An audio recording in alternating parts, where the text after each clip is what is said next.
Tu n'atteins pas tes objectifs parce qu'au fond, tu veux pas les atteindre. Et ce n'est pas parce que tu n'essayes pas assez, que tu fais pas assez de choses, que t'as pas un plan assez précis pour les atteindre. Ça n'a absolument rien à voir. Et si tu comprends pourquoi est-ce que tu veux pas les atteindre et qu'est-ce qui t'empêche de les atteindre, je te garantis que ça va te débloquer et te permettre d'atteindre tous les objectifs suivants que tu vas te fixer. La vérité, c'est que tu veux pas atteindre tes objectifs et même si c'est pas conscient, c'est la réalité. La raison à ça, c'est que ton subconscient, il te bloque. Mais une fois que tu comprends et que tu reprogrammes tes croyances, tu pourras enfin atteindre tes objectifs et ne plus jamais être limité par quoi que ce soit. Ou du moins éviter de penser que t'es l'exception à la règle pour qui rien ne fonctionne jamais. Dans cet épisode, je vais t'expliquer exactement comment faire pour atteindre tous les objectifs que tu te fixes, ou du moins comment débloquer ta capacité à y arriver en allant à la racine du problème. Mais juste avant qu'on commence, pense à télécharger le guide complet qui va avec cette vidéo, avec le résumé détaillé de cet épisode et des exercices concrets pour commencer à reprogrammer ton subconscient. J'ai fait le travail pour toi afin que tu puisses vraiment te concentrer sur ce que je dis sans avoir besoin de prendre de notes. Donc POV, la situation dans laquelle tu te trouves actuellement, tu fais tout ce que tu peux, tu fais un travail acharné, tu répètes des mantras, tu visualises, tu es discipliné, tu suis toutes les méthodes qu'on peut te conseiller ou que tu peux voir dans des vidéos ou peu importe. Pourtant, t'atteins jamais tes objectifs, ou du moins avec une difficulté extrême. Et ça te fait penser que t'es simplement l'exception pour qui rien ne marche, malgré tous tes efforts. Et ça génère une frustration, des doutes, et surtout un sentiment de stagnation énorme. Je le sais parce que ça m'est arrivé et ça continue de m'arriver parfois. Et à chaque fois, je fais les exercices que je vais te présenter après, et ça me permet de débloquer la situation, de continuer à avancer, et finalement d'atteindre l'objectif que je m'étais fixé. Mais ce n'est pas tout, parce que le problème est un peu plus profond que ça. Tu crois que tu fais des efforts, tu crois que plus tu fais d'efforts, plus tu devrais réussir. Et c'est un peu ce qu'on t'a enseigné depuis petit, si tu travailles plus, tu auras plus de résultats. Et sur le principe, ça fonctionne. Le problème, c'est que si ton subconscient te bloque parce que ton objectif entre en conflit avec tes croyances profondes, ou avec une de tes croyances profondes, tu vas jamais atteindre l'objectif que tu t'es fixé. Imaginons que tu veux une augmentation de salaire, mais que ton subconscient y croit profondément que gagner trop d'argent, c'est mal, c'est être cupide, c'est être avare, tu vas te saboter inconsciemment. Et tu vas jamais réussir à avoir cette augmentation, malgré tous tes efforts, malgré le fait que tu travailles bien et beaucoup. Ça n'arrivera pas, ou chaque fois, tu auras des bâtons dans les roues. Donc, comment faire pour changer cette situation? Étape numéro 1, c'est comprendre la racine du problème. Et pour ça, il faut comprendre que ton subconscient, il contrôle 80% de tes pensées. Donc, tout ce qui est mantra, tout ce qui est visualisation, tout ce qui est méditation, ça ne fonctionnera pas si ton subconscient il n'est pas aligné avec l'objectif fixé. Et ça ne veut pas dire que tu dois te fixer seulement des objectifs qui sont alignés avec ton subconscient qui est peut-être programmé d'une certaine manière qui ne te plaît pas forcément. Ça veut simplement dire qu'il faut que tu puisses reprogrammer ce subconscient-là, ses croyances et ses blocages. Et c'est aussi la raison pourquoi tu fais des efforts sans voir de résultats. C'est parce que ton subconscient, il rejette tout simplement l'objectif pour te protéger, parce que il joue pas contre toi, ton subconscient. Il est là pour te protéger. Il a appris certaines choses au cours de ta vie, au cours de certaines expériences que tu as eues, bonnes ou mauvaises, et il va retranscrire ces croyances-là sur ta vie actuelle, que tu le veuilles ou non. Étape numéro 2, c'est décortiquer tes croyances limitantes. Donc voilà quelques questions à te poser. Tout d'abord, quelles sont les croyances limitantes qui influencent tes résultats? Et pour essayer de les découvrir, parce qu'elles sont pas toujours évidentes, demande-toi quel comportement ou quels résultats se répètent dans ta vie, en termes d'argent, en termes de relations, en termes de carrière, en termes de confiance en toi, peu importe. Est-ce que tu remarques certains patterns, certaines choses que tu fais toujours un peu de la même manière, ou bien peut-être, dans mon cas, c'était les relations qui se passaient un peu tout le temps de la même manière.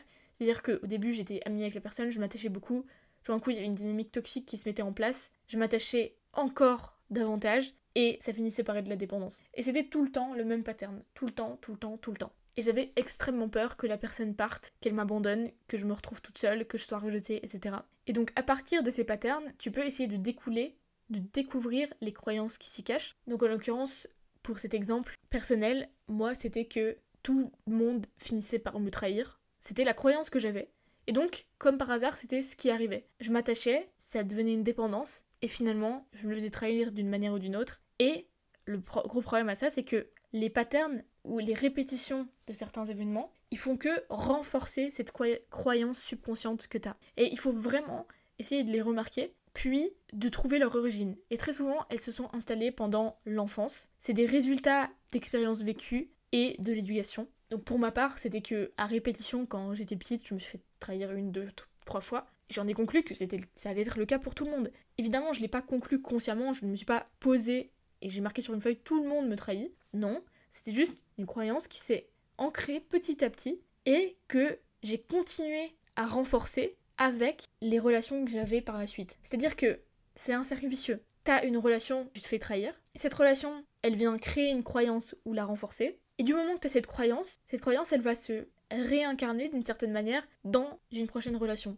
Et ainsi de suite. Et ça continue de renforcer. Et ce cycle, il peut durer des années, voire une vie durant. Et ce qu'il faut savoir, c'est que ton subconscient, il protège tout simplement une ancienne croyance, même si aujourd'hui elle est erronée. Évidemment que c'était faux que tout le monde me trahissait. Bien sûr que peut-être pendant mon enfance, ça a été le cas à 1, 2, 3 reprises. Ça a créé cette croyance subconsciente, évidemment, parce que quand on dit subconsciente, c'est qu'il n'est pas consciente. Et pour protéger finalement cette croyance, parce que cette croyance, elle me permettait aussi d'être un peu méfiante vis-à-vis des relations que j'allais avoir, donc d'une certaine manière de me protéger de futures trahisons. Mais tout ce que ça faisait en réalité, c'était perpétuer le même cycle qui renforçait encore et encore la même croyance. Donc maintenant, j'aimerais qu'on parle d'un autre sujet, c'est pourquoi les mantras et les affirmations ne suffisent pas. Parce que ce que je vois souvent, que ce soit sur les réseaux, YouTube ou même dans des livres, c'est qu'on va te dire, pour reprogrammer ton subconscient, il faut que tu dises certains mantras, que tu te dises aussi des affirmations, que tu fasses du journaling, que tu te répètes encore et encore des phrases pour que ton subconscient y capte la nouvelle information. La vérité, c'est que ça marche pas. Reprogrammer ton subconscient, ça se fait pas qu'avec des mantras et des affirmations. C'est peut-être une partie du job, mais c'est de loin pas suffisant. Et en tout cas pas suffisant pour changer des croyances profondes. Ça peut peut-être marcher pour des petites croyances qui sont légères ou alors qui se sont formées il y a pas très longtemps, donc qui sont pas encore très très ancrées, mais pour des croyances qui se sont formées dans ton enfance, qui sont réitérées et renforcées année après année pendant des dizaines d'années, des mantras et des affirmations, ça suffira pas. Je te le dis d'avance. Ton subconscient, il résistera toujours à ces affirmations parce qu'il est programmé avec l'ancienne croyance.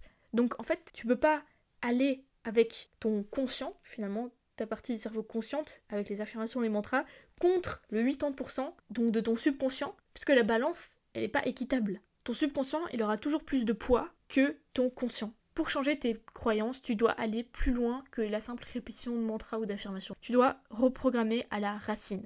Donc étape 3, comment guérir à la racine? Pour guérir à la racine, il faut remonter dans ton passé, pour revisiter la situation qui a créé cette croyance limitante, puis la reprogrammer. C'est-à-dire, imaginons, si on reprend mon cas, que j'ai eu plusieurs petites trahisons durant mon enfance, et ça peut être un événement autant simple, qui va créer un traumatisme chez l'enfant, un peu cliché aussi, de l'enfant qui se perd dans le supermarché, qui trouve plus ses parents, et qui pense que ses parents ils l'ont abandonné, et qui peut l'interpréter comme une trahison. Ce qu'il faut comprendre ici, c'est qu'un traumatisme, ou un blocage, ou une blessure, ça vient pas forcément de l'intensité de l'événement. Ça vient de la perception que l'individu, ou qu'un individu aura eu dans certains événements. Donc ici, si l'enfant, il a eu une perception d'être perdu dans le supermarché comme étant une trahison, c'est quelque chose qui va tout d'un coup créer une croyance dans sa tête, et si quelques semaines, quelques mois plus tard, il vit une autre situation qu'il interprète comme une trahison, ça va encore venir renforcer cette même croyance que peut-être les gens vont finissent tous par me trahir. Mais il y a un point qu'il faut bien comprendre ici, c'est que c'est pas une question de comprendre ce qui s'est passé. Parce que de toute façon, très souvent, on va pas se rappeler clairement de ce qui s'est passé. Peut-être qu'on va même pas se rappeler directement de l'événement. La clé, c'est de guérir à un niveau somatique. C'est-à-dire que un événement donné, il va être ancré dans le corps, dans le système nerveux, parce que lors de l'événement, le corps a eu une réaction à ce qui s'est passé. Une réaction de stress, une réaction d'angoisse, une réaction de colère. Et très souvent, étant donné qu'on ne nous apprend pas forcément à se débarrasser de cette réaction ou comment terminer cette réaction, elle va rester enfermée dans le corps, dans le système nerveux. Et elle va continuer de se reproduire année après année. Elle va créer des croyances dans le subconscient. Et donc, c'est finalement les deux faces d'une même pièce. On a d'un côté la croyance subconsciente et de l'autre la mémoire traumatique et somatique de l'événement qui a créé cette croyance ou des événements qui ont contribué à créer cette croyance. Et donc ce qu'il faut comprendre, c'est que ton corps, il garde des traces des expériences passées. Comment faire alors pour s'en libérer? Il faut recalibrer ton système nerveux et libérer cette expérience passée traumatique pour l'enfant que t'étais, afin de libérer par là même les émotions et l'énergie qui a été bloquée dans le corps au moment de l'événement donné. Et c'est essentiel pour changer ces croyances subconscientes à un niveau profond. Et c'est là que tu vois que les mantras et les affirmations, c'est bien, mais c'est vraiment pas suffisant. Donc finalement, si t'as des croyances subconscientes, si t'as des blocages, si t'as des traumas non résolus de ton enfance, et encore une fois, je veux vraiment appuyer là-dessus, un trauma, ça n'a pas besoin d'être factuellement sur le papier un événement qu'on appelle traumatique, donc un abus, de la violence physique ou quelque chose comme ça. C'est vraiment la perception de l'individu ou de l'enfant en question qui compte à ce moment donné. Donc pour revenir à la métaphore, si tu as des croyances limitantes qui sont ancrées dans ton subconscient et des blocages à un niveau somatique, c'est comme si tu conduisais une voiture avec le frein en main activé. Peu importe combien tu appuies finalement sur l'accélérateur, tu restes freiné. Appuyer sur l'accélérateur ici, c'est le fait d'avancer vers tes objectifs, d'avoir une discipline, de réfléchir avec ta raison. Et le frein en main, et bien évidemment, tu t'en doutes, c'est ton subconscient, c'est tes croyances limitantes, c'est ces blocages, ces traumas que t'as pas guéri, que t'as pas résolu. Et le plus difficile dans tout ça, c'est que ce frein à main, il est invisible. Dans une voiture, heureusement, on se rend très vite compte de ce qui se passe. Mais dans la réalité, c'est très difficile de prendre conscience que ces croyances limitantes, elles existent, que ces traumas, que ces blocages, ils existent, si on n'en est même pas informé. Et c'est pour ça que je vais faire un maximum de vidéos là-dessus et de contenu là-dessus, parce que je sais que c'est quelque chose qui bloque énormément de monde, et que bien sûr maintenant c'est beaucoup plus démocratisé, tout ce qui est traumatisme, tout ce qui est blocage, tout ce qui est aussi croyances limitantes, mais la seule approche qu'on donne généralement c'est l'approche du mental, c'est-à-dire l'approche des affirmations, des mantras, de la méditation, de la psychothérapie, mais c'est pas suffisant. C'est une partie du travail, mais c'est pas tout, parce qu'on a un corps et un esprit, donc si on travaille que sur l'esprit, le corps il sera toujours laissé de côté, et il y a toujours une partie de la guérison qui va manquer. Maintenant, comment passer à l'action pour reprogrammer ton subconscient? Comment débloquer tes croyances? L'exercice pratique ici, c'est à nouveau de te poser ces questions avec la compréhension maintenant des blocages que tu peux avoir, des traumatismes passés qui ont pu arriver dont tu te souviens probablement pas parce que c'est trop loin dans ton enfance. Mais c'est quand même de te demander quelles croyances te bloquent. Déjà, intuitivement, est-ce que tu as l'impression qu'il y a certaines croyances que tu pourrais avoir? D'où vient cette croyance? Évidemment, quel schéma, encore une fois, se répète dans ta vie? Encore une fois, je veux souligner à nouveau l'importance du travail somatique. Parce que c'est en guérissant l'énergie émotionnelle bloquée dans le corps que tu vas pouvoir libérer ton subconscient de ces blocages. Les deux, ils sont liés. Donc tu peux faire une partie mentalement avec ta raison, avec ton cerveau, avec le fait de réfléchir, mais tu seras bloqué à un moment donné et c'est là que tu sais que tu dois travailler somatiquement parlant. Et ce qui est incroyable avec ça, c'est du moment que tu changes tes croyances à la racine, ça va transformer tes pensées et par là même tes résultats. Et maintenant, si tu as oublié de prendre des notes sur cette vidéo, t'en fais pas. J'ai fait le travail à ta place. Tu peux télécharger le guide pour commencer à reprogrammer ton subconscient dans la description. C'est les slides que tu as vus jusqu'à maintenant avec les questions, avec les exercices, avec les explications afin que tu puisses garder une trace de cette vidéo et que tu puisses commencer à travailler sur tes croyances dès aujourd'hui. Et bien sûr, si tu veux travailler somatiquement parlant sur ces croyances, sur ces événements qui t'ont peut-être bloqué, qui ont peut-être créé ces croyances justement, n'hésite pas à me DM le mot changement sur Instagram, je te mettrai aussi le lien en description. Et on peut discuter ensemble de comment tu vas pouvoir commencer à travailler somatiquement parlant sur ces différents éléments pour enfin réussir à te débloquer, arrêter de stagner et avancer dans ta vie. Pour conclure, le véritable changement, il commence lorsque tu travailles à la racine de tes croyances, pas seulement à la surface. Et si tu devais retenir une seule chose de cette vidéo, j'aimerais que ce soit ça.